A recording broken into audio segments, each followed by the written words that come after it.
건강한 반려동물 삶을 위한 올바른 건강 상식.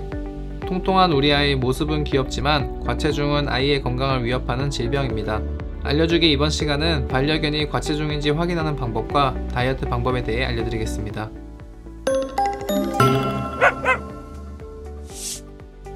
우선 강아지는 털 때문에 살이 쪘는지 알기 어렵고 견종과 체격에 따라 체중 차이가 크기 때문에 표준 체중을 수치화하기 어렵습니다. 강아지의 비만도를 알아보기 위해서는 몸무게를 직접 재서 확인하기보다 갈비뼈, 허리, 복부 라인을 손으로 만져보면서 눈으로 체형을 확인해 주시는 것이 좋습니다. 이러한 방법을 이용해서 등급을 정하는 것을 BCS, 바디 컨디션 스코어라고 부릅니다. 본 영상에서는 9단계로 나누는 평가 방법을 기준으로 과체중에 대해 설명해 드리겠습니다. 가장 이상적인 정상 체형은 4에서 5단계에 해당합니다.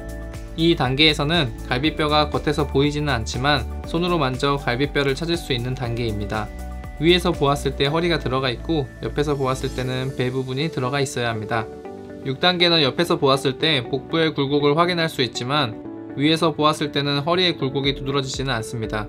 7단계는 과체중 상태로 갈비뼈가 지방에 덮여 있어 힘을 주고 만져야 갈비뼈를 만질 수 있고 위에서 보았을 때 허리와 배의 경계를 구분하기 어렵습니다.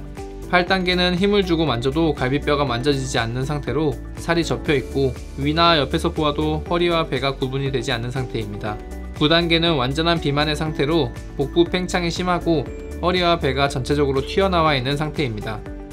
8에서 9단계의 경우 이상적인 4, 5단계의 체중보다 20에서 40%까지 체중이 증가한 상태로 즉시 치료가 필요합니다. 강아지 비만을 제때 치료하지 않으면 당뇨, 고혈압, 골관절염, 상하부 호흡기 질환, 종양 등 많은 질병을 유발할 수 있고 기대 수명을 2.5년까지 단축시킬 수 있습니다. 비만의 원인으로 무엇이 있을까요?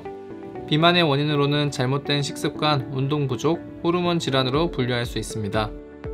잘못된 식습관은 가장 큰 원인 중 하나인데 첫 번째로 많은 양의 간식을 주는 것입니다.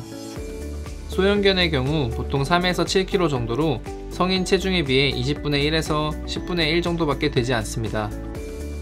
하지만 많은 보호자분들께서 사람을 기준으로 판단해 간식을 적게 주고 있다고 생각하실 겁니다.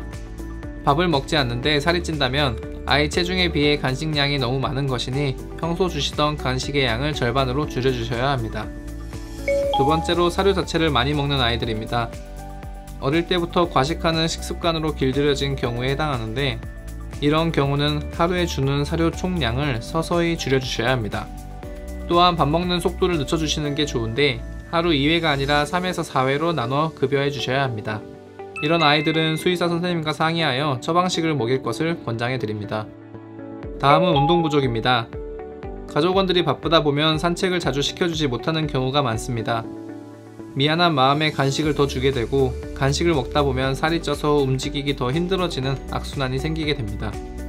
우리 아이가 산책을 좋아한다면 살이 더 찌기 전에 매일 30분 이상의 산책을 시켜주시는 게 좋습니다. 비만인 아이들의 경우 관절에 무리가 올 수 있기 때문에 걷기 힘들어 할 수 있습니다. 이런 아이들의 경우에는 체중 감량이 선제적으로 필요하며 수의사 선생님과 상의하여 관절 체크 및 체중 관리를 받으시는 것이 좋습니다.